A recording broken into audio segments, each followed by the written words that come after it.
Buenas y bienvenidos aquí una noche más a Mar de Curiosidad. Hoy vamos a hacer el tema número 3 de tecnología para la preparación de las oposiciones de secundaria. Antes de empezar, primero de todo, saludar a todos los que estáis aquí. Buenas y bienvenidos, Víctor Carrera, Aranzazu, Despertafer. También teníamos a Noia de Vidra por aquí, Roley32. Y bueno, hay otra gente que se irá apuntando aquí a la clase. Así que buenas a todos, bienvenidos. Y vamos a empezar a hacer hoy el tema número 3. Vamos a hacer el número 3, que sería el consumo de energía en España y en el mundo, con la actualización de criterios y técnicas de ahorro energético, energías alternativas. Como sabéis, estos temas, hay 10 temas que estamos rehaciendo y incluiremos en toda la lista de reproducción original de los 71 temas para la preparación de las oposiciones de secundaria para la especialidad de tecnología, para adaptarlo a la ley LOMLOE. Y bueno, obviamente pues están adaptados a los objetivos del milenio, recordad los 18 objetivos de desarrollo sostenible. Y el otro día hicimos el del tema 1, que trataba sobre el objetivo de desarrollo sostenible número 7, que habla sobre la producción de energía. Bueno, muy bien. Ahora vamos a ver el tema número 3, que básicamente está cercano a ese entorno de la producción de la energía. Así que bueno, primero de todo hablaremos sobre el consumo de energía en España y en el mundo. Criterios y técnicas de ahorro energético. Dentro de esto hablaremos del ahorro de energía, la técnica de ahorro energético y la tasa de retorno energético. Por supuesto, todo eso. También hablaremos de las energías alternativas, que ya hablamos de ellas en el tema 1, si os acordáis. Hablaremos de la energía solar, la energía eólica, la biomasa, pilas de hidrógeno y otras energías alternativas. Obviamente estas tres ya las vimos. Hablaremos un poquito más en profundidad de pilas de hidrógeno, pero la otra, recordad que ya lo tenemos explicado en el tema 1. Muy bien, muy bien. Venga, vamos a hacer una introducción del temario. Y diría así, dice, los retos del siglo XXI orientan el desarrollo de la materia de la tecnología como aspecto esencial en la formación del alumnado. Recordad que esto es copia-pega del primer tema, ¿vale? Así se abordan aspectos económicos, sociales, ambientales relacionados con la influencia del desarrollo tecnológico y de la automatización y robotización, tanto en la organización del trabajo como en los ámbitos de la sociedad, útiles para la gestión de la incertidumbre ante situaciones de inquietud y exclusión, favoreciendo la igualdad de oportunidades entre mujeres y hombres. ¿Vale? Fijaos que es un calco el primer tema. Yo iría ya directamente a esto. Dice, la sostenibilidad está muy ligada a los procesos de fabricación, a la correcta selección de materias y técnicas de manipulación y a los sistemas de control que permiten optimizar los recursos. Esto es importante. Por otro lado, la tecnología proporciona los medios esenciales para abordar las metas de los Objetivos de Desarrollo Sostenible, como el acceso universal a la energía, Objetivo de Desarrollo Sostenible número 7. La energía es fundamental para mejorar las condiciones de vida de las personas, determina el nivel de desarrollo de una sociedad y condiciona su economía. El consumo de la energía en la actualidad es 30 veces mayor que hace un siglo, es decir, donde antes una persona consumía 1 kilovatio al día, por ejemplo, ahora podríamos decir que consume 100 aproximadamente y de media. Por esta y otras razones, la utilización de la energía se ha convertido en una preocupación mundial, ¿vale? Dado que hay 100 veces más consumo de energía que antes, también hay que extraerla y también hay que producirla. Es todo un reto. Bueno, el consumo de energía en España y en el mundo. Dice, el consumo de energía por habitante constituye uno de los indicadores más fiables del grado del desarrollo económico de una sociedad. Una sociedad rica es aquella que puede consumir muchísima energía. Es aquella que tiene capacidad y acceso a muchísima energía. Una sociedad pobre normalmente no tiene acceso a energía. Por ejemplo, cuando nosotros vemos un entorno rural donde la gente tiene que ir, por ejemplo, transportando agua encima de la cabeza, moviéndose 30 o 40 kilómetros porque no tienen un vehículo de transporte que les lleve de un lado a otro, podemos inferir que es más pobre que si lo tuviera. Despertafer diría que es mentira. Pero bueno, se puede inferir. En ese sentido, la demanda energética se asocia de forma generalizada con el Producto Nacional Bruto de un país, con su capacidad industrial y con el nivel de vida alcanzado por sus habitantes. Actualmente, la disponibilidad de energía está ligada al nivel del bienestar, a la salud y a la duración de la vida. Aquí hablaríamos de una correlación, Los países más ricos muestran consumos más altos de energía. La correspondencia entre el nivel de vida y el consumo energético se puede apreciar en el desarrollo histórico, examinando la relación entre crecimiento económico e incremento de la demanda de energía. La explicación puede hacerse a través de los cambios estructurales que se suceden a lo largo de la historia económica de un país, y simultáneamente considerando que dentro de las distintas actividades económicas existen enormes diferencias de consumo energético para obtener una unidad de producción.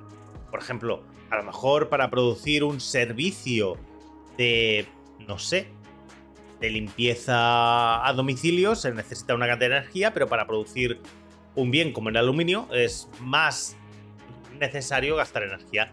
Dice, la avanzada que es una sociedad es exponencial a la producción de energía y geométrica en relación en el gasto de unidades de energía en relación a la producción y gestión de recursos. Bueno, aquí no ha hablado de cuánto es la relación entre uno y otro, solo ha dicho que hay una relación. Ah, es inversa. ¿Es inversa? ¿Qué parte es inversa, Despertafer? ¿Cuál de las dos partes es inversa? Que cuando un país empieza a avanzar por la senda del desarrollo, su estructura económica se caracteriza por un predominio de las actividades primarias. Es decir, lo normal es que cuando una sociedad empieza a producir cosas, empiece sobre todo por la comida, los bienes de consumo básicos, ¿vale? Bienes primarios, a las que se unen algunas artesanales, por ejemplo, pues hacerse la ropa. Por tanto, su consumo energético solía ser bajo. Dice, cuanto menos energía gastas en producir el mismo objeto, más avanzado está. Sí, pero lo que se refiere es que tú no es que gastes menos energía porque estás muy avanzado. Lo que dice es que obviamente gastarás menos energía para producir un bien, pero como tienes acceso a más bienes, porque eres más... ¿qué te digo yo? Eres más avanzado, también tienes acceso a más energía. Y también tienes acceso al consumo de esta. No solo consumes más energía, te vuelves más eficiente, por supuesto, pero consumes muchísimo más porque tienes mucho más acceso a mucha más energía. Es decir, por ejemplo, fabricar mejores máquinas y herramientas hace que gastes menos energía en producir un bien metálico. Pero como gastas menos tiempo en producirlo y como esa máquina puede producir más tiempo, puedes estar gastando más energía en producir más. Sería un concepto... Bueno, no dice que sea lo mismo, dice que está correlacionado. Una sociedad rica es capaz de tener a su disposición mucha energía, una sociedad pobre no tiene a su disposición tanta energía. Habla de eso. Es decir, una sociedad pobre no podría aprovechar tanta energía. Más o menos esto es lo que dice el texto. Yo en eso más o menos estoy de acuerdo. Obviamente me puedes decir, no, porque hay una ciudad o hay un país que tiene acceso a cantidades ilimitadas de energía, pero la malgasta. Y entonces son muy pobres pese a que gastan un recurso muy rico. Por ejemplo, imagínate una sociedad que quemase diamantes para calentarse en casa. Ya, están gastando un recurso energéticamente muy caro, pero casi no le están sacando provecho. Por ejemplo.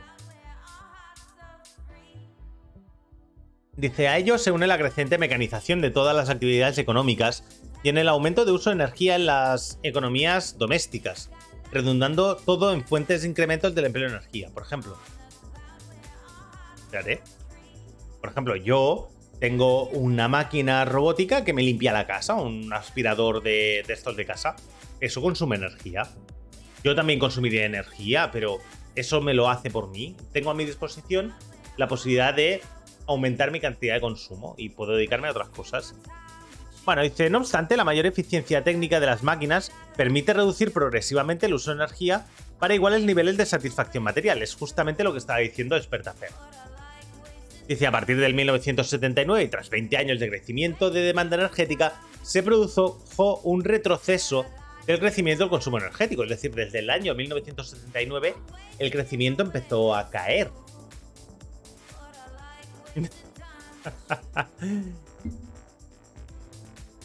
El cambio en la evolución de la demanda se debió fundamentalmente a dos factores. El efecto renta fue una consecuencia directa generalizada de la crisis económica. Había subido mucho el precio del combustible, etcétera, etcétera.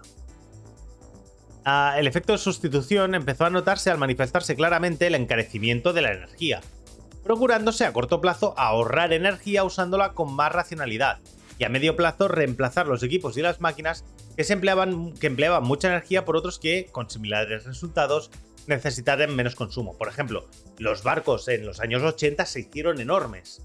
¿Por qué? Porque para transportar los mismos bienes era mucho más eficiente llevarlo en barcos enormes y un poquito más lento. Se prevé que el consumo de energía en el mundo se incremente debido al desarrollo producido en los países con economías emergentes. Estas economías serán con mucho las responsables del crecimiento en el consumo de energía dentro del mercado. Es decir, si China está creciendo al 4%, es muy posible que su consumo crezca al 2, al 3% sin mucho problema. Exacto, lo que decía Despertafer.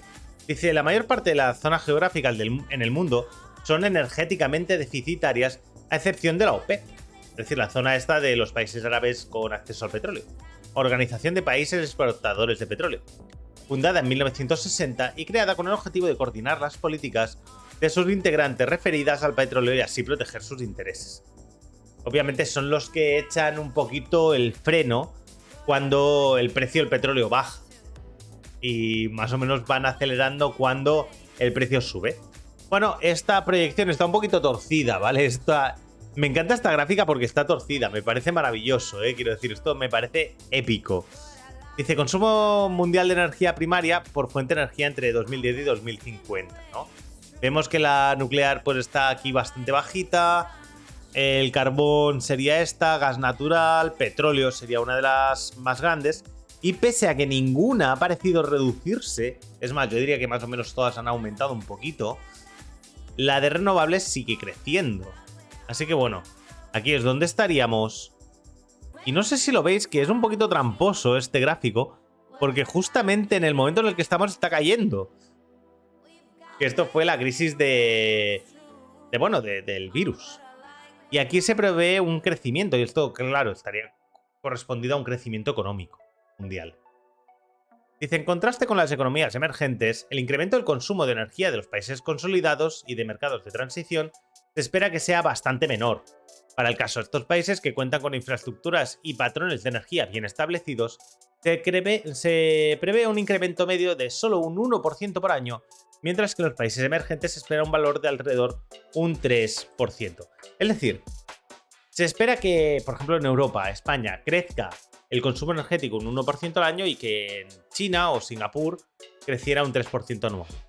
Dice en su informe internacional del Energy Outlook del 2021, del IEO del 2021, la Administración de Información Energética de Estados Unidos predijo que, en ausencia de cambios significativos en la política o la tecnología, el consumo global de energía aumentará casi un 50% durante los próximos 30 años. Sería el crecimiento agregado del 1%, 1%, 1% cada año durante los siguientes 30 años. Sí, ¿no? Es como... Me ha parecido raro que esté inclinada y en el gráfico original también está inclinada. Dice, aunque el petróleo y otros combustibles líquidos seguirán siendo la fuente de energía más grande en el mundo en 2050, las fuentes de energía renovable, que incluyen la solar y la eólica, crecerán hasta ocupar casi el mismo nivel. La crisis energética mundial, producida por todos los factores relacionados con los combustibles fósiles, subida espectacular de los precios del crudo, inestabilidad en los mercados, problemas geopolíticos y enormes consumos por parte de mercados emergentes, inciden de forma especial en Europa, que no cuenta con recursos energéticos propios para sustituir, dependiendo necesariamente de terceros países para satisfacer la demanda energética. ¿Qué me está pasando hoy? Esto es un caso bastante grave, por ejemplo, en España, donde sí que tenemos zonas de donde podríamos extraer, por ejemplo, petróleo. Lo que pasa es que no lo tenemos listo para poder extraer. Dice Despertafer, no sé dónde vi un estudio que hablaba de civilizaciones relacionando su capacidad de producción de energía y grado de evolución, y estaba curioso porque hacía metaciencia y calculaba, por ejemplo, cuándo se producían viajes interestelares en función de ello. Esto Esto es lo de... No, esto está... Esto es una cosa bastante estudiada. Estamos hablando de los niveles civilizatorios. Se supone que las civilizaciones se pueden ordenar según su consumo energético. Hablamos, por ejemplo, del consumo energético de una civilización de nivel 0, aquella civilización que no es capaz de extraer la energía de la que dispondría todo su planeta. Por ejemplo, la energía, bueno, el nivel 1 sería aquella que puede obtener toda la energía de su planeta. Nosotros estamos ahora mismo en un 0,77. Es una escala logarítmica, o sea que estamos bastante lejos. Después de esto estaría la civilización de nivel 2, que sería capaz de extraer toda la energía del Sol. Civilizaciones de nivel 3, que serían las capaces de extraer la energía de toda una galaxia. O controlarla, mejor dicho. Nivel 4, un clúster cercano, universo visible. Nivel 5, multiverso, tal. Son niveles. Es una aproximación teórica de cómo de grande podría ser una civilización y qué cosas podría hacer una civilización que tuviera cierto nivel de alcance y de acceso a la energía, básicamente. Es un tema de esto de los astrofísicos de cuando se aburren. Esto es del SETI. Dice, el consumo de energía en España, que es bastante más bajo que eso, no llegamos a civilización nivel 1, per cápita es similar al de otros países del sur de Europa. La evolución en cuanto al consumo de energía primaria en España en los próximos años se resume en los siguientes puntos. El petróleo seguirá siendo el combustible mayormente usado, leches. Si bien experimentará un ligero descenso siguiendo las pautas europeas. En cualquier caso, la dependencia con esta fuente de energía seguirá siendo de vital importancia. Un segundo. El consumo de carbón experimentará un descenso más acusado. Este recurso energético se plantea en términos globales de seguridad de abastecimiento. A ver. Sabiendo que en Europa la hulla no tiene visos de competitividad, en estas condiciones conviene preguntarse si no sería necesario mantener un nivel básico de producción que en caso de crisis grave permita mantener el acceso a los recursos, al mismo tiempo que se perfeccionan tecnologías más avanzadas. Tío, citronela, ¿qué? Es decir, aquí estamos hablando de, oye, ¿y si seguimos produciendo un poquito de carbón? No mucho, ¿sabes? Pero por si las moscas. Tener reservas, básicamente. Dice, el gas natural se perfila como el combustible favorito que experimentará un crecimiento mayor. El crecimiento de la energía nuclear parece por el momento improbable. Es por un tema político, ¿eh? Ah, no, era la silla. La silla se había caído. Su crecimiento depende de varios aspectos importantes, pero fundamentalmente de la aceptación pública de esta forma de energía y de solventar el problema de los residuos, lo que hablamos el otro día. Se espera que el sector se mantenga aproximadamente como hasta ahora, con el objeto de poder asegurar la demanda de energía eléctrica. El consumo de energías renovables aumenta de forma importante. Hay que decir, por ejemplo, que yo conozco mucha gente que se ha ido a vivir al campo y que se ha instalado placas solares y se ha desconectado de la red. Son casos puntuales, pero existe esa posibilidad. Consciente de la necesidad de fomentar el desarrollo de las energías renovables, el gobierno intenta promover un sistema energético diversificado y sostenible para potenciar fuentes de energía autóctonas y prescindir en lo posible de la dependencia de la importación de fuentes convencionales. Por ejemplo, instalar placas solares en todos los edificios que pueda. Hombre, eso es una gran cantidad de superficie. Claro, hasta que te petan los acumuladores, hasta que te revientan un alternador, porque están metiendo demasiada reactiva en el sistema, o empiezas a tener incendios en las partes altas de los edificios, ojo. Pero bueno, son opciones que antes no teníamos. Vale, vamos a la parte 2. Dice, criterios y técnicas de ahorro energético. Dice, al margen de la evolución de las distintas fuentes de energía disponibles, tanto renovables como no renovables, uno de los campos imprescindibles para reducir el consumo energético es la eficiencia energética. Este ámbito de estudio busca minimizar el uso y el despilfarro de energía, haciendo los procesos lo más eficientes posibles, de modo que se consiga el mismo rendimiento con un menor gasto de energía. Esto es a lo que deberíamos trabajar. Esto.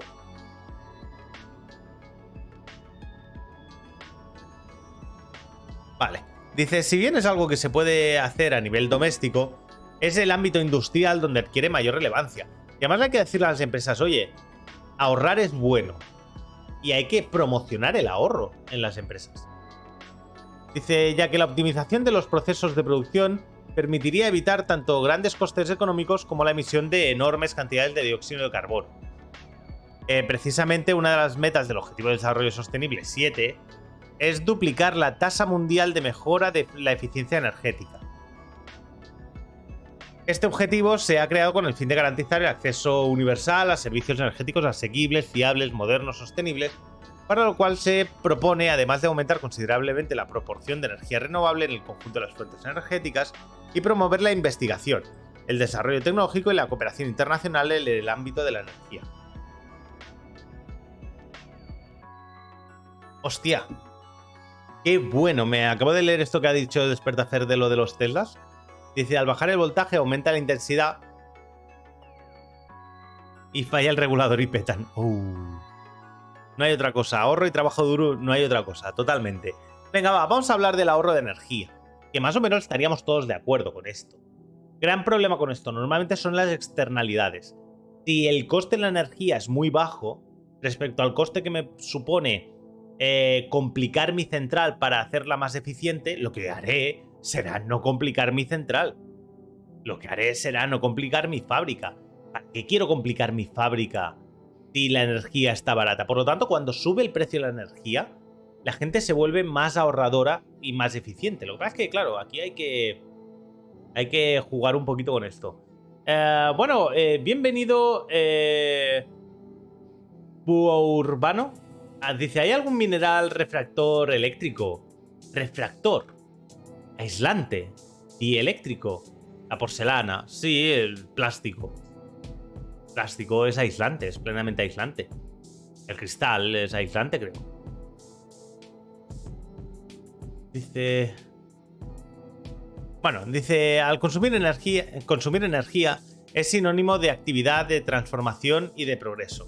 Siempre que ese consumo esté ajustado a las necesidades y trate de aprovechar al máximo las posibilidades energéticas contenidas en la materia prima.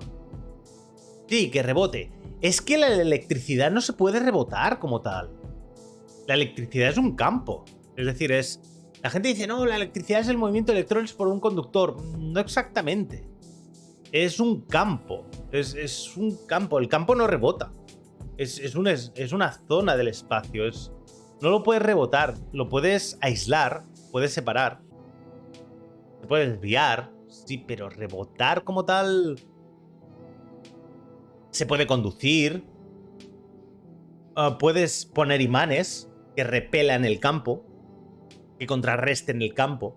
Eso sí que lo puedes hacer, pero rebotarlo como tal y... No sé. Supongo la idea es como, no, lo confino en un de estos de espejos y tal.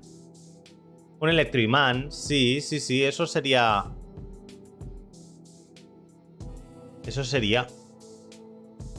Bueno. Os dejo discutiendo en esto. Piensa en la frecuencia en cables. Sí. Sí, a ver, se pueden hacer cosas, ¿eh? Dice... Bueno. Bueno, mira, eso sería... Dice, consumir energía es sinónimo... Bueno, esto ya está leído. Dice, en lo que el ámbito industrial, social o tecnológico respecta, se atendrá al concepto de tasa de retorno energético, el TRE, que estudiaremos al final del epígrafe. Obviamente, a más TRE, mejor. Un principio esencial para el ahorro de energía consiste en conocer cómo funcionan los equipos y aparatos y diferentes tipos de energía que consumen y el distinto aprovechamiento que se puede tener de ellos. Como ejemplo de ahorro energético, vamos a estudiar medidas para reducir los gastos en calefacción, en transporte y en la industria. Vale, lo primero, la bomba de calor, bomba de frío-calor, ¿vale? Un sistema de ciclo térmico, ¿vale? Un ciclo de frío que permite coger calor de un sitio y enviarlo a otro, ¿vale? Coger calor de un foco caliente y enviarlo a un foco frío. Que es precisamente lo que hace en la nevera. Coge el calor del foco caliente en este caso, o el foco frío, mejor dicho. Foco frío, que sería el interior de la nevera. Eso evapora el refrigerante, lo enviamos al exterior. Después de comprimirlo, lo condensamos y lo volvemos a meter y lo expandimos y volvemos a tener el ciclo. Claro, hostia, lo del rayo que no cae del cielo, sino que el rayo sale de la Tierra, esa es muy buena. Dice, es un sistema en el que el calor que produce es mayor que la energía que gasta en funcionar. No produce calor, mueve calor. Por favor, seamos serios. No produce calor, lo mueve de un sitio a otro. Aunque no se trata de ningún milagro que permita superar la ley de la conservación de la energía. La bomba de calor es esencialmente un refrigerador donde se aprovecha el calor cedido al condensador para calentar un recinto y que actúa como un sistema de calefacción, que es mucho más eficiente que una estufa. Esa es la parte chula. La bomba de calor es más eficiente que una estufa. Bueno, para aumentar la potencia eléctrica, tú lo que puedes hacer es aumentar el campo electromagnético de un rotor, por ejemplo. Le aumentas el campo electromagnético y aumentas la intensidad que generas. Es una opción. Lo que pasa es que tienes un límite, que es que esta intensidad que circula por un cable genera un campo electromagnético y genera una fuerza. Entonces, cuando tú le metes eso a un alternador, al aumentar la fuerza, además la fuerza estar en posición en el que se repelen los cables tienden a separarse y tienden a romperse físicamente. Bueno, y fundirse y demás, y pierdes el aislamiento y bueno. Hay que tener cuidado, las máquinas ya están limitadas, ¿sabes? No te pases. Pero bueno, son opciones. Para eso también tenemos los transformadores y tenemos una serie de aparatos que nos permiten variar las propiedades de la corriente. Lo que no podemos hacer es crear energía de la nada. Eso no podemos hacer. Dice, el mismo principio puede ser utilizado en sentido contrario, es decir, la bomba de calor puede actuar como refrigerador, lo cual ahora me sentaría espectacular. De esta forma, hay sistemas que en invierno ceden el calor del condensador a una corriente de aire para calentar una habitación y en verano pueden pasar el aire por el evaporador para refrigerarla. Bueno, dice, la bomba de calor trabaja con una eficacia muy superior a la de todos los sistemas de calefacción que utilizamos. Se ha calculado que en grandes instalaciones que tomen su calor de una capa subterránea o de un río, el calor que producen es 4 veces mayor, tienen un COP, un coeficiente de energético de 3 o 4 veces. Es 4 veces mayor que la energía que consumen. En instalaciones más modestas que tomen el calor del aire de la atmósfera, la eficacia no supera un 200% en promedio, teniendo en cuenta que el consumo de energía de ventiladores y sistemas que eviten la formación de hielo. Asimismo, debemos saber que toda bomba de calor, la cantidad de calor cedida por el condensador es igual a la suma del calor absorbido por el evaporador y el trabajo realizado por el compresor. Por ejemplo, una bomba de calor afecta menos al cambio climático que un sistema de calefacción por radiador de gas, por ejemplo. Dice, hasta ahora las bombas de calor se han utilizado sobre todo para aplicaciones muy concretas. Seca de ladrillo, calentamiento de piscinas con el calor desprendido al producir hielo, utilización de agua o aire calentados al enfriar algún aparato. Vale, dice, edificios pasivos, otra forma. Esto es como lo de Caledonia. Caledonia.es. Vaya anuncio acabo de clavar aquí en medio. Bueno, dice, bajo el concepto del alemán Passive House, se han ido desarrollando diseños de edificaciones con el objetivo de aproximarse a la autosuficiencia energética y el consumo nulo, buscando además el máximo confort. El comportamiento térmico de una construcción viene determinado por su concepción, su forma, así como su situación. Por ejemplo, si está expuesta al sol y al viento, se sabe que cuanto mayor es la superficie de fachada respecto al volumen que encierran, mayores son las pérdidas de energía térmica.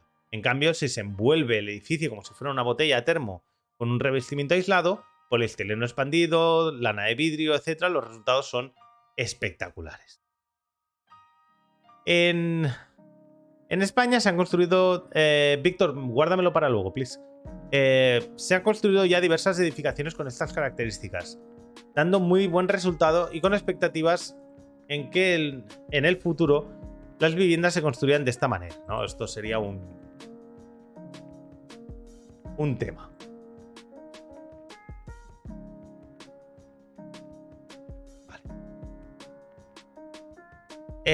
Dice, los experimentos realizados a este respecto han demostrado que puede ahorrarse hasta un 50% de combustible.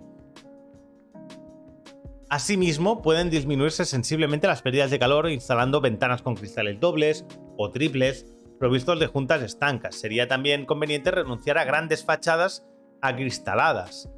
moda arquitectónica que exige calefacción intensa en invierno y a menudo climatización en verano. Muy bien. Las nuevas técnicas han revolucionado las ideas establecidas en cuanto a aislamiento. El método tradicional consistía en colocar sobre el revestimiento aislante de techos planos una capa de material impermeable para evitar la humedad. Sin embargo, la aparición de materiales sintéticos que no absorben el agua ha permitido invertir la colocación de los materiales. En la actualidad son los aislantes baratos y resistentes los que protegen del calor a la capa impermeable. Otra importante innovación es el uso de espumas sintéticas. Esto lo he visto montar y es una maravilla. Se colocan como si fueran planchas, plap, plap, plap, plap, plap, y tienes una casa aislada, que eso es una maravilla. Bueno, estas espumas se utilizaban ya en forma de placas sólidas prefabricadas, pero hoy existen en forma de pasta fluida. De este modo pueden extenderse sobre el techo adhiriéndose fuertemente en todas las direcciones posibles del espacio. La aparición de estas espumas suprime los puntos débiles de los aislamientos térmicos, que son las uniones entre los materiales, en las chimeneas, marcos de ventanas y aberturas en general. Este procedimiento, que es económico y rápido, proporciona un aislamiento casi perfecto.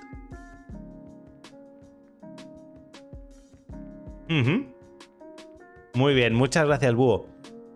Contadores de calorías. Dice, en los edificios de vivienda la calefacción se paga a veces repartiéndola entre los ocupantes proporcionalmente al volumen de su apartamento. Este sistema no reduce, sino que aumenta el despilfarro, ya que como lo pagamos entre todos, pues tendemos a gastar un poco más de la cuenta. Esto es la tragedia de lo común de los vecinos, bueno, del bloque de pisos, ¿sabes? Lo he visto, qué maravilla.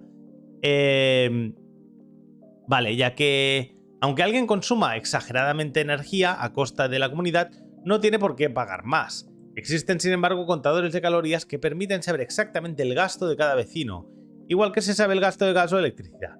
La experiencia demuestra que si se utilizan contadores de este tipo, el gasto de combustibles puede reducirse hasta un 20%. ¿Por qué? Porque la gente a la que le llega una factura un poquito más alta dice, ¡uy! Que me ha costado dinero. Y el que quiere ahorrar, puede ahorrar. Es como si vas a una cena y se paga a medias. Es muy posible que no tiendas a intentar ahorrar en tu comida, porque dices, total, si vamos a pagar entre todos. ¿En qué se basa el funcionamiento de estos contadores? Dice, uno de los sistemas utilizados consiste en medir la cantidad de agua que circula por la instalación y su temperatura cuando entra y cuando sale de las viviendas. De forma electrónica puede calcularse el consumo de calorías a partir de estos datos. Otro sistema que es más sencillo consiste en colocar en la vivienda un tubo lleno de líquido, ciclohexanol tetralino, que se evapora en cantidad proporcional al calor que se desprende. El recipiente contiene una escala graduada que facilita la lectura del volumen evaporado y así se estima el consumo. Otra función, los termostatos, ¿no? El termostato, que es sistema que abren y cierran mediante válvulas automatizadas los radiadores cuando se alcanzan temperaturas determinadas. Esto también es un gran sistema. En vez de encender y apagar, pues que se mantengan justo cuando tú quieres. Contribuyen también a ahorrar en la calefacción. Pueden instalarse termostatos en cada habitación y hacer que la temperatura sea la apropiada para la actividad que se desarrolle en ella. Por ejemplo, 16 grados en un dormitorio o 20 grados en una sala de estar. Descendiendo tan solo 1 grado la temperatura, se ahorra un 7% de combustible. Si pensamos en la cantidad de viviendas y oficinas sobrecalentadas, nos podemos dar cuenta del enorme ahorro global de energía que se conseguiría si se mantuviera siempre una temperatura razonable, adecuada para la actividad que deseamos realizar. Por ejemplo, la típica sala donde hace demasiado calor en invierno y la gente tiene que quitarse prácticamente toda la ropa. Te está pasando. Construcción de sistemas de generación. Dice, las actuales centrales termoeléctricas despilfarran más de 2/3 de la energía que consumen en calor que se pierde en la atmósfera. Esto hay centrales que no, hay centrales que usan ese calor residual para cosas. En ellas un motor quema el combustible para poder accionar un generador eléctrico. Si el calor que este motor desprende se aprovechara para calentar agua con destino a la calefacción, podría utilizarse hasta el 80% de la energía suministrada y ahorrar la cantidad proporcional de gasto doméstico. Por ejemplo, si yo tengo una generación de calor para producir electricidad y esa electricidad me la llevo a una casa para producir calor, coño, no. Pilla el calor que has tirado y se lo llevas directamente a la casa y le cobras, obviamente. Y entonces tu residuo pasa a ser un beneficio y además es un ahorro porque no generas un doble gasto. Esto hay sitios donde se hace así y estos son formas de aprovechar mejor la energía y sin demasiada complicación. Dice, ya existen pequeñas centrales que cubren a la vez necesidades de electricidad y calefacción de las comunidades en las que están destinadas. Tetrabricks de calor a domicilio, pues casi. En principio, la idea de utilizar a la vez la electricidad y el calor de las centrales eléctricas, ya sea las que funcionan con combustibles fósiles o nucleares, puede aplicarse también en grandes zonas industriales y centrales de gran potencia. ¿Por qué? Porque muchas zonas industriales fabrican calor, vapor, y eso lo puedes aprovechar después. Dice, el único problema puede ser el de construir una central térmica lo suficientemente cerca de zonas habitadas para que tenga sentido transportar el calor a la distancia, pero sin peligro. Que no te pegues 30 kilómetros transportando ese agua a no se sabe dónde. Dice, los transportes. Dice, la calefacción y el aislamiento térmico no son los únicos campos en los que podemos ahorrar energía. También los transportes son una fuente importante de despilfarro de energía. Un conductor de un automóvil puede llegar a ahorrar fácilmente, chavales, apuntad, entre un 15 y un 30% en la gasolina que consume si tiene en cuenta varios principios. En primer lugar, si se preocupa de que el motor esté bien ajustado y el coche en buen estado. Buen mantenimiento de la maquinaria. En segundo lugar, deberá conducir evitando grandes velocidades y sin forzar el motor, intentando trabajar en el punto de mayor eficiencia energética del motor, lo cual gasta mucho carburante. El consumo depende también del tipo de coche. Es evidente que la actual tendencia hacia los modelos compactos y de materiales ligeros en su construcción produce ahorro de combustible, pero el mayor despilfarro proviene de la excesiva proliferación de automóviles privados. Malditos automóviles privados. Malditos. Aquí se refiere a automóviles que usa solo una persona, ¿vale? Es imprescindible adoptar políticas que favorezcan en la medida de lo posible los transportes colectivos, tanto en el interior de las ciudades como entre ellas. El desarrollo de las telecomunicaciones produce también un ahorro importante de energía, ya que evita desplazamientos de personas y por lo tanto gastos en el transporte. Esto, por ejemplo, el tema del teleworking, es un ahorro y es muy eficiente y el gobierno debería promocionar el teletrabajo. Debería promocionarlo. Muy bien. Recuperación industrial. Dice, la industria, otra gran consumidora de energía, ha comprendido en muchos casos que su interés podía conciliarse con una política de ahorro de energía. Lo de los tubos estos del Hyperloop, olvídate, es una locura. Lo del Hyperloop es una locura. Dejémoslo estar. No entraremos en ese tema, pero lo del Hyperloop es un desastre. En muchos niveles. Ha comenzado a darse cuenta. Una fábrica suiza de chocolate, por ejemplo, ha considerado y adoptado en gran parte las siguientes medidas. Dice, ahorro del calor. Recuperación del calor, vapor desprendido en la cocción, etc. para calentar agua y para el aislamiento de los edificios. Utilización de paneles solares. Ahorro de electricidad, dice, disminución de consumo. La pasta se agita de vez en cuando y no de forma continua. Se cogen bombas de buen rendimiento, separan los ventiladores fuera de horas de trabajo, etc. No dejar encendida la luz cuando no hay nadie, esas cosas. Dice, se evitan las horas puntas de consumo, parando momentáneamente algunas máquinas, reducción de pérdidas haciendo que las líneas de baja tensión sean lo más cortas posibles, porque es donde más energía se pierde, donde hay baja tensión. Aprovechamiento de un río próximo a la fábrica para producir electricidad. Es decir, todo lo que sean esos microahorros, si lo hace mucha gente, además de que hace que su producto sea más barato, siempre que la energía sea muy cara, su producto será más barato que la competencia. Si la energía es muy barata, esto genera complejidad en el mantenimiento de la instalación. Esto hace que la instalación sea más compleja. Por lo tanto, si energía barata, poco ahorro energético. Energía cara, mucho ahorro energético. ¿Vale? Eso va por ahí. Dice, se ha demostrado que tomando precauciones como las descritas, el consumo de energía en una fábrica de chocolate puede reducirse a la mitad. Fijaos, Si la energía está muy cara, tener la diferencia de consumo de la mitad supone básicamente que la competencia no está al nivel para luchar contra ti. Y te puedes permitir el lujo de subir el salario a tus trabajadores, traerte a los mejores y desbancar a la competencia. De eso hablamos. Cuando hablamos de esto, hablamos de eso. De ahorrar y trabajar adecuadamente. Pero estas políticas requieren que la energía esté cara. Muy bien, si se imponen ciertas condiciones de trabajo y medidas de control. También existen otras formas de realizar importantes ahorros de energía. Se pueden utilizar hornos cuyas paredes absorban poco calor, insuflar oxígeno a los quemadores para activar la combustión aumentando así el rendimiento térmico, recuperar con métodos electrónicos, etc., ¿no? Dice, el reciclaje de materiales como el hierro o el aluminio puede permitir ahorros de energía de su producción de más del 80%. Pensar en la cantidad de aluminio que tiramos al cabo del día. Es brutal y el aluminio es carísimo. No os hacéis una idea de lo caro que es el aluminio. Es como el cobre es carísimo y bueno, no se tira tanto, lo roban más, pero tela. Dice, también es interesante la recuperación del vidrio, pero sobre todo habría que volver al uso de botellas reutilizables, ya que para fabricar una botella se gastan 150 gramos de combustible. ¿Vale? 150 gramos de combustible. Claro, y lo que contamina es su producción. Y la cantidad de minas que hay que tener abiertas para producir aluminio. ¿Y qué haces luego con ese aluminio? Es complicado, ¿eh? Dice, técnica de ahorro energético, ¿no? Dice, a continuación se verán, desde una perspectiva de usuario individual, distintas formas de ahorro de las 3 energías más utilizadas y unas pautas de comportamiento recomendable al respecto, ¿no? Dice, ahorro de energía eléctrica. Dice, una instalación en mal estado o mal utilizada gasta más energía y daña los aparatos. Dato.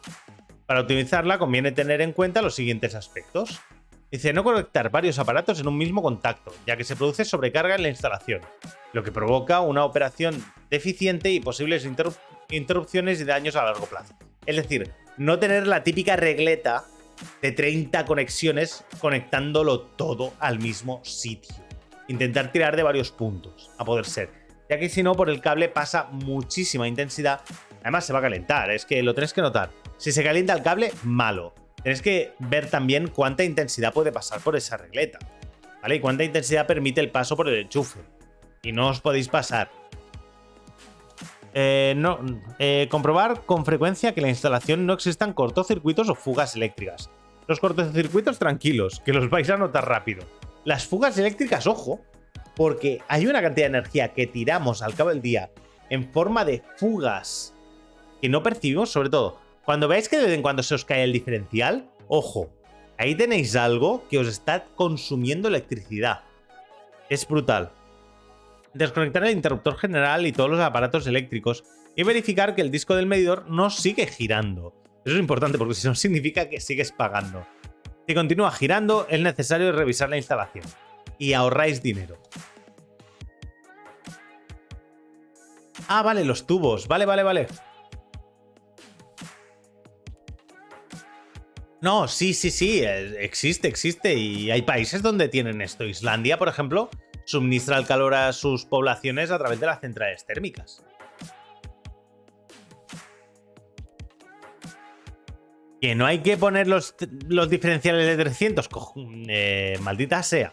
Los diferenciales de 300 no valen para nada. El diferencial de 300 solo vale cuando está aguas arriba de un diferencial de 30. ¿Vale? Despertafer, no. Por encima de 30 miliamperios, que es lo que se refiere a esto, corremos riesgos de parada cardiopulmonar. ¿Vale? Si la electricidad pasa a través de una persona. No se tienen que usar los de 300. No se tienen que usar los de 300, Despertafer. No son útiles para el servicio que están pensados. En plan de, bueno, pues si el fusible se funde de vez en cuando, pues ponemos un cable muy gordo, bueno, un taco de cobre y ya está. Y ya está. Bueno, dice, dice, es preferible... que es un calambrazo. Hombre, pero depende de dónde el calambrazo te quedas, ¿eh? Dice, es preferible usar tubos y lámparas compactos fluorescentes que focos incandescentes, aunque el costo inicial de esas lámparas es más elevado, a la larga resultan más económicos. Su duración es aproximadamente 10 veces mayor y consumen 4 veces menos energía. Una lámpara de fluorescente o tubo de 32 vatios produce la misma cantidad de luz que un foco de 75 vatios. Bueno, y con las LED ya es una pasada.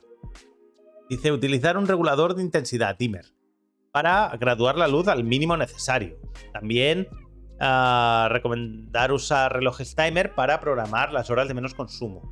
Apagar los aparatos eléctricos y desconectar los que no tienen interruptores cuando no se estén utilizando. Esto incluye los reguladores de voltaje o transformadores que disipan calor incluso si no están funcionando.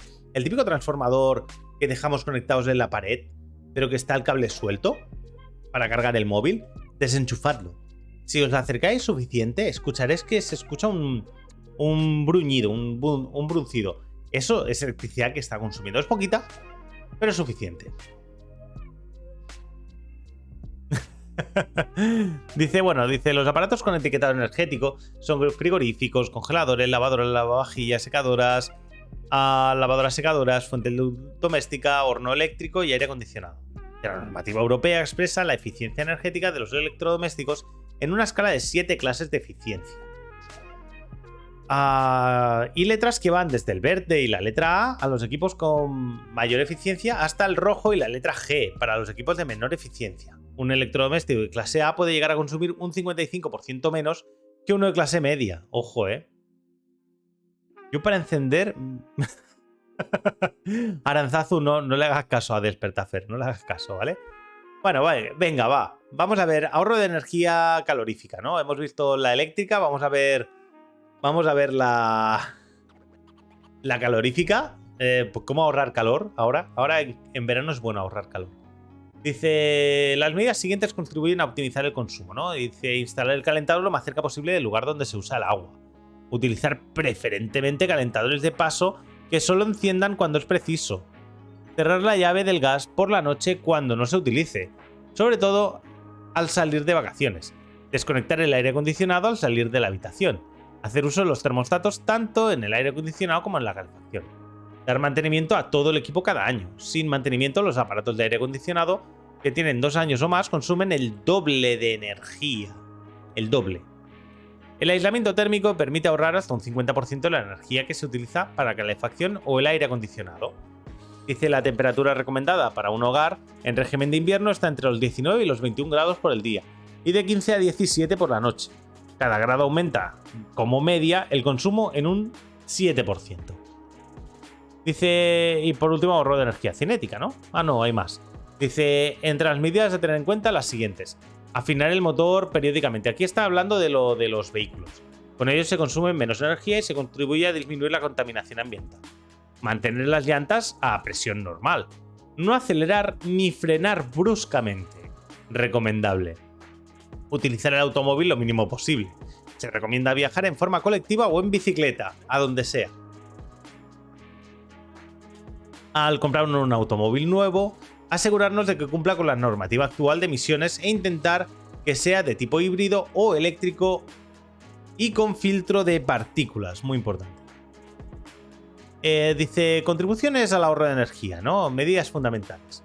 Una batería recargable sustituye aproximadamente a 100 desechables, lo cual constituye un ahorro de material muy importante, muy importante.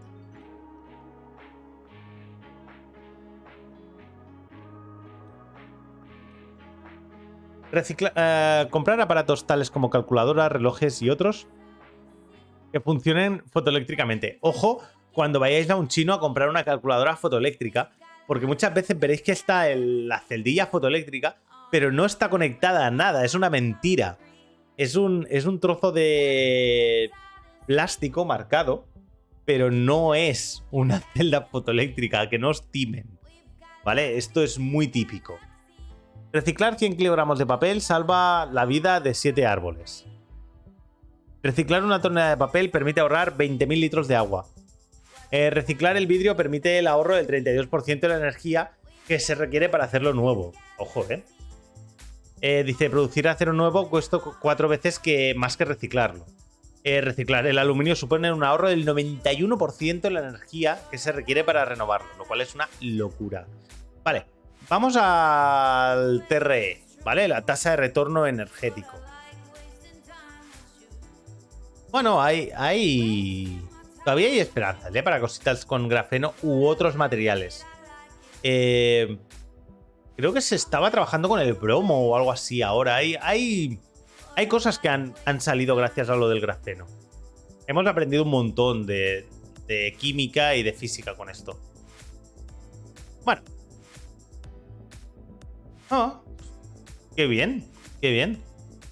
Dice, la tasa de retorno energético, el TRE, en inglés ROI, Energy Return on Energy Invested, es decir, cuánta energía hemos conseguido por la energía que hemos gastado, se define como el coeficiente de la cantidad de energía total que es capaz de producir una fuente energética entre la cantidad de energía que se necesita invertir para obtener ese flujo de energía. Por ejemplo, si para obtener 1 kilovatio gasto 2, no me se da cuenta.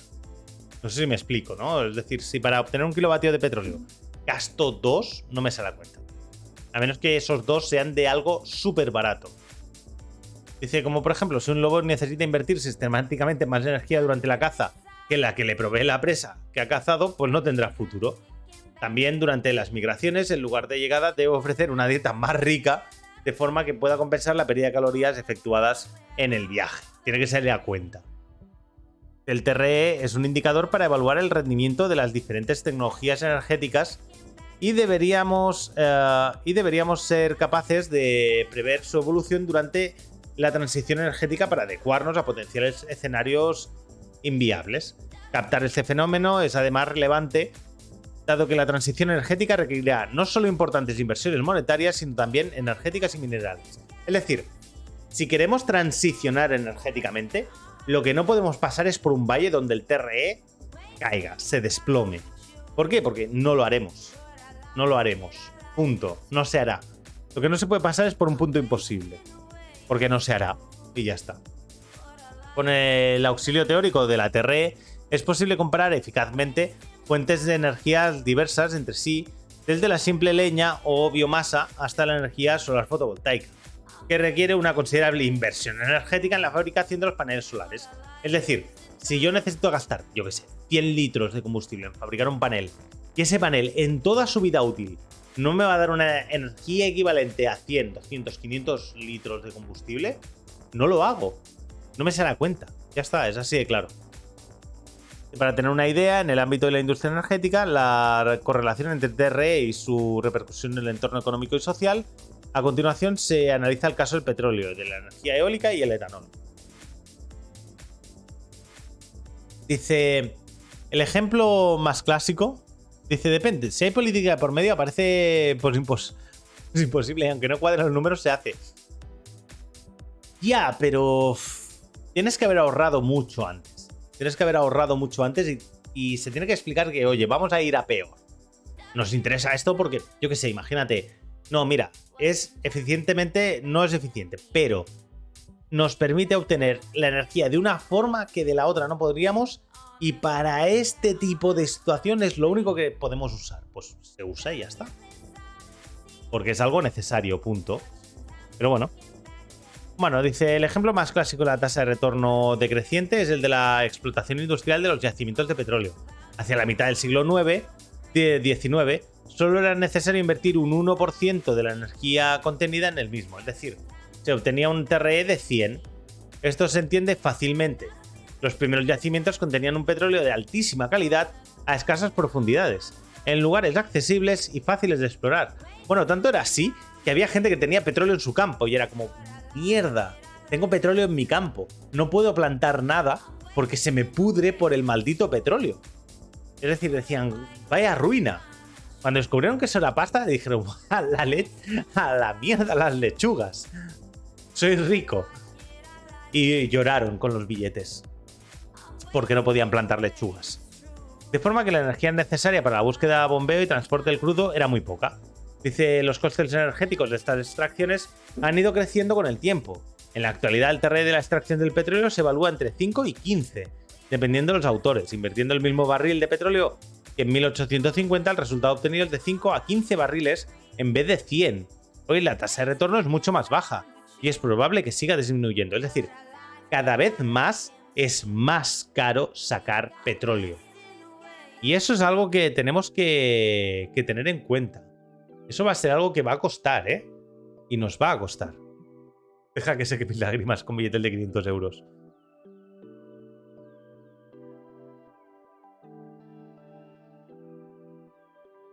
Dice Búho Urbano. Sí, claro, dice, perdón, Leo.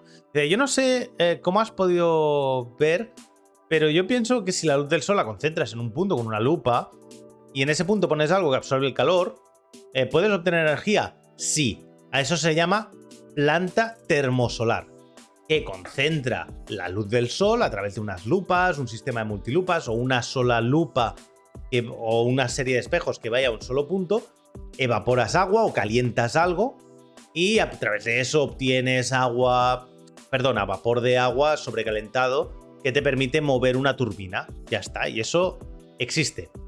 Existe y se usa. Y además hay varias tecnologías dentro de la termosolar. Hay termosolares de sal, hay termosolares de agua, hay termosolares de aceites, hay termosolares que simplemente sirven para fundir material y se usan como altos hornos. Hay de lo que tú quieras, y hay las termosolares, por ejemplo, se usa. El concepto básico son los calentadores solares que se usan para calentar agua de los edificios, por ejemplo. Que no tienen el sistema de lupa, pero tienen un sistema invernadero. O los invernaderos mismos, por ejemplo. Muy bien, dice, en cuanto a los hidrocarburos no convencionales, como pizarras bituminosas o alquitranes pesados, su rendimiento energético es claramente inferior al del petróleo convencional, debido a la gran cantidad de energía que es necesario invertir en la manipulación de las enormes cantidades de material en la que están embebidos los hidrocarburos y en su tratamiento térmico. Hay autores que evalúan la TRE de parte de esos hidrocarburos por debajo de la unidad. Si es por debajo de la unidad, no interesa. Pero en algún momento nos puede llegar a interesar. Ojo, Esa tendencia decreciente en el TRE del petróleo marca que el agotamiento de este como fuente de energía no se producirá en el momento en el que las reservas mundiales de petróleo lleguen a cero. Es decir, no hará falta que nos quedemos sin petróleo para no querer usar petróleo.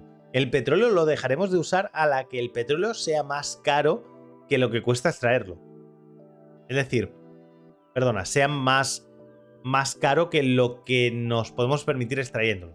Es decir, si para sacar un combustible me gasto el doble de lo que me va a dar el combustible, no lo saco.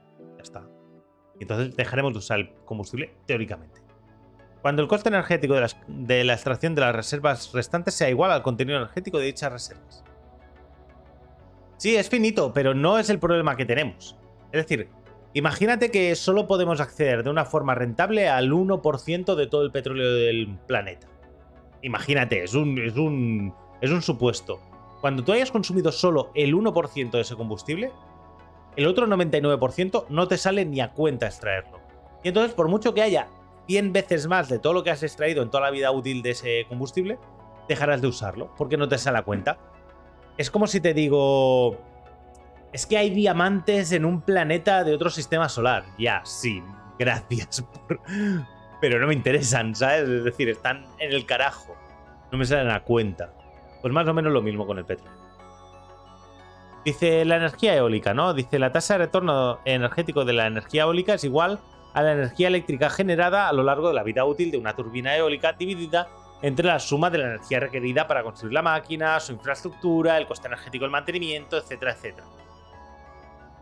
De momento, la TRE de la energía eólica varía de 5 a 35. De momento estaría por encima del petróleo, con una media de unas 18 veces.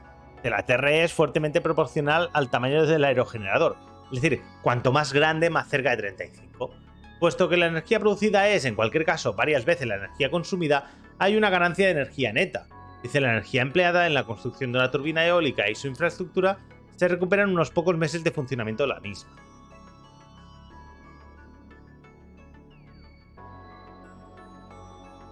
Exacto, muy bien, Víctor, muy buena esa. Dice, el etanol como combustible. Dice, la generación de energía mediante el etanol procedente de cultivos especialmente dedicados a su producción presenta una tasa de retorno energético próximo a la unidad, según algunos autores en torno al 1,2, mientras que según otros el TRE estaría por debajo de la unidad. Investigaciones recientes indican que esta forma de generación de energía tiene potenciales como para alcanzar un TRE de 5,4. Es decir, podríamos llegar al 5,4, que estaría pues más o menos donde el petróleo estaría muy bien. Esta tecnología cuenta, sin embargo, con el serio inconveniente de utilizar los mismos recursos que los empleados para producir alimentos. Eso es un pequeño conflicto a tener en cuenta, por lo que obliga a deforestar bosques o selvas o bien disminuir la producción de alimentos, cuyas consecuencias son difícilmente computables en el cálculo de la TRE. Dice, bueno, venga, vamos a las energías alternativas. Vale, hemos hablado ya de las energías alternativas y estas las hablamos en el tema 1, así que vamos a pasar por la energía solar, que ya la vimos ayer, de acuerdo a la fotovoltaica, la térmica, que es lo que hablaba aquí el compañero Búho, la termoeléctrica, que es la que le he contado, ventajas e inconvenientes, la energía eólica tanto de eje vertical como de eje horizontal, que más básicamente serían las que vimos ayer exactamente, la de biomasa, que también lo vimos ayer, ¿vale? Y aquí nos detendríamos donde las pilas de hidrógeno, que esto ya sí que no lo habíamos hecho. Dice, las pilas de combustible son sistemas electroquímicos en los que la energía de una reacción química se convierte directamente en electricidad. Nosotros cogemos un producto y lo convertimos directamente en electricidad. A diferencia de la pila eléctrica o batería, una pila de combustible no se acaba ni necesita ser recargada. ¿Por qué? Porque se alimenta del combustible que estamos haciendo pasar a través de la pila. Es decir, estamos combustionando, entre comillas, un material y le estamos extrayendo los electrones de ahí. O estamos moviendo los electrones ahí. Funciona mientras el combustible y el oxidante sean suministrados desde fuera de la pila. Ya está, es una pila abierta en la que estás metiendo constantemente el combustible.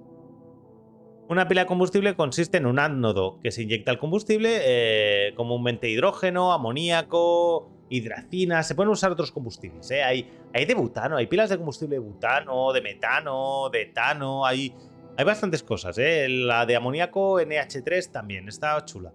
La buena de amoníaco es que no te produce CO2. Esa es la parte chula de amoníaco. Y un cátodo que se introduce un oxidante, normalmente aire o oxígeno. Los electrodos de la pila de combustible están separados por un electrolito iónico conductor. El problema de meter metano, ahora que me acuerdo, es que las temperaturas interiores de la pila suelen ser bastante elevadas.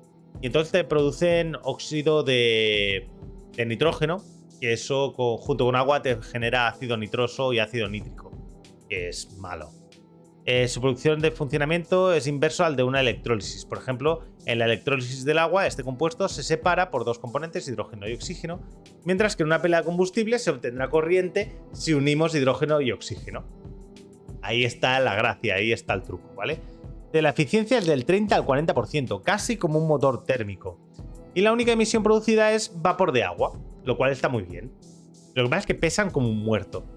De forma global, los automóviles que utilizan hidrógeno como combustible son un 22% más eficientes que los que se mueven con gasolina.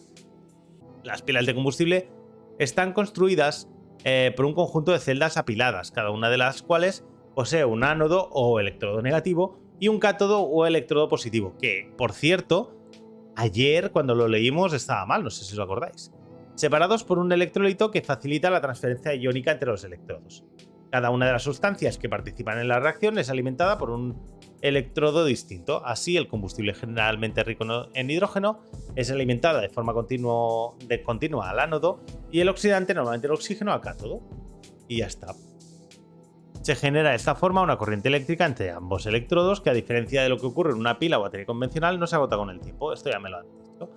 El rendimiento de la reacción viene determinado por la ecuación de Nernst. Pero el rendimiento de una pila puede calcularse considerando las siguientes pérdidas: polarización por concentración, polarización por activación y polarización óptica. Dependiendo del tipo de pilas de combustible, se obtienen eficiencias de entre un 35 y un... de entre un 35 y un 60%. Tengo una duda. ¿Una presión alta puede transformarse en energía? Sí. Una presión alta se puede transformar en energía siempre que esté cerca de una presión baja. Es decir, si dentro de una cámara de alta presión, donde solo hay alta presión, al no haber diferencia de presión en ningún sitio, tú ahí con esa presión no puedes hacer nada. Es como la temperatura. La temperatura solo puedes aprovecharla cuando hay un sitio más frío que otro. Entonces puedes aprovechar ese salto energético. La energía tú solo la puedes usar cuando hay movimiento de un foco caliente a un foco frío, de un foco de alta presión a un foco de baja presión, ¿vale? Tú aprovechas ese movimiento y de ahí le sacas la energía para tu uso, ¿vale?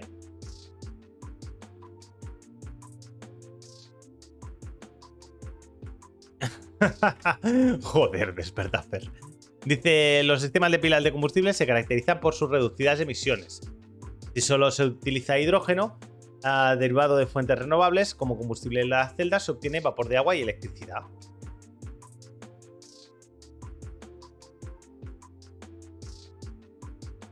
Vale. La utilización de hidrocarburos para la producción de hidrógeno eliminaría prácticamente las emisiones de óxidos de nitrógeno y el monóxido de carbono. Pero no, obviamente, las de dióxido de carbono, lo cual es obvio. Dice, considerando que sus eficacias son potencialmente superiores a las de los dos motores de combustión interna, las emisiones de dióxido de carbono se veían además reducidas. Problema, pesa mucho. Para un motor de un vehículo utilitario es complicado. Para autobuses sí que se usa. Hay autobuses de pila de combustible. Se usan, ¿eh? No. ¿Qué haría falta? Pues que fueran más ligeras, básicamente. ¿Vale? Nada. En 2005 se presentó la primera motocicleta de combustible de hidrógeno y más recientemente la Cross Cage, motocicleta de pilas de combustible de la campaña Suzuki Motor Corporation. Oh, esto no lo conocía. Mira, esto es bueno. Actualmente, en muchas de las principales compañías de automoción del mundo se están desarrollando coches híbridos de pila de combustible. Interesante. Combinando las baterías y pilas de combustible en el sistema de propulsión del vehículo. Estas son tecnologías complementarias. Pues no lo sé, Víctor. No lo sé. Tendría que mirarlo. Tengo que ver. Es que no he visto todavía ningún ningún vehículo pequeño de pila de combustible que tenga salida buena en el mercado. Permiten el uso del freno regenerativo, células de combustible que proveen energía de recarga a las pilas. Básicamente tú le metes el combustible y con eso tiras. Igual está muy muy bien. Dice, los vehículos eléctricos de gama baja tienen la necesidad de muchas horas de recarga, mientras que los vehículos que utilizan pilas de combustible tienen un alcance de varios cientos de kilómetros, reabastecimiento de combustible en cuestión de minutos. Es que básicamente solo tienes que volver a echarles el producto, ya está. Dan miedo, dan miedo. Dice, en septiembre de 2009, 9 de los fabricantes de automóviles líderes firmaron un acuerdo sin precedentes por el que se comprometían a comercializar vehículos impulsados por pilas de combustible y se fijaban su llegada a los consumidores en 2015. ¿Vale? A participantes de la talla de Toyota, Honda, Daimler, Ford, GM, Nissan, Renault, Hyundai y Kia, me falta Volkswagen, parecen caminar en esta misma dirección. En la actualidad se trabaja en un programa para producir cero emisiones en los taxis de Londres. Los taxis tienen una autonomía de alrededor de 250 kilómetros, suficiente para un día completo de trabajo y capaces de operar con normalidad en términos de aceleración. Claro, es que es una pila. Tienes una pila y si tus motores eléctricos en las ruedas son suficientemente potentes, va bien la cosa. Esta tendencia se ha extendido a muchos otros países de Europa, siendo cada vez más frecuente encontrar transporte de uso público con cero emisiones de CO2, nulas o muy reducidas, como taxis, autobuses, patinetes eléctricos. Patinete eléctrico de célula de combustible. Ojo, cuidado, eso me interesaría verlo. Yo un patinete eléctrico lo haría eléctrico puro, no le metería hidrógeno y oxígeno por ahí. Dice, en el ámbito de la aviación aeroespacial, esto sí que sería interesante. Se dotó un sistema de pilas de hidrógeno a Boeing para que produjera la primera célula de combustible de aeronaves tripuladas a principios del 2008. El sistema se mezcla con baterías de ion litio para hacer funcionar un motor eléctrico acoplado a la hélice convencional. La batería dota de potencia pico necesaria para lograr el despegue. ¿Qué es lo que hace? Hace de alimentación del compresor de la turbina. Es decir, lo que hace es hacer girar el compresor seguramente para darle más aire a la turbina y que ésta pueda elevarse con un motor más pequeño, con un compresor más pequeño. Y eso básicamente lo que nos permite es tener menos peso en el avión, ahorrar más y por lo tanto que sea más eficiente. Bueno, otras energías alternativas. No, Víctor, es solo para el despegue, El sistema de generación eléctrico para el despegue. No lo veo. No veo eso que me comentas, pero bueno. Lo que más me gustó hace no mucho fue un avión sin elementos móviles. Eso me moló muchísimo. Tengo que volver a verlo. A ver si hay algún progreso. Bueno, el tema de las energías alternativas como la mareomotriz, que ya la vimos ayer, de acuerdo. La geotérmica, que también la vimos. Sistemas de cogeneración, que también los vimos.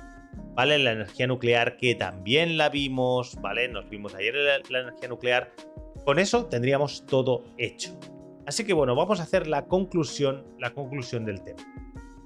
Dice, a lo largo del tema se ha estudiado cómo el consumo de energía es un referente de la actividad, de la transformación y del progreso de la sociedad, pero se debe procurar que este consumo esté ajustado a las necesidades y trate de aprovechar al máximo las posibilidades energéticas contenidas en la materia prima, así como una mejora de la eficiencia de los procesos de producción y uso de energías. Se ha analizado desde una perspectiva de usuario individual algunas pautas de comportamiento para ahorrar energía y se ha estudiado el concepto de la tasa de retorno energético TRE. Por último, se han revisado algunas formas de energía alternativas, que ya están siendo implantadas y utilizadas a lo largo de esta última década, mientras que algunas se encuentran todavía en proceso de desarrollo.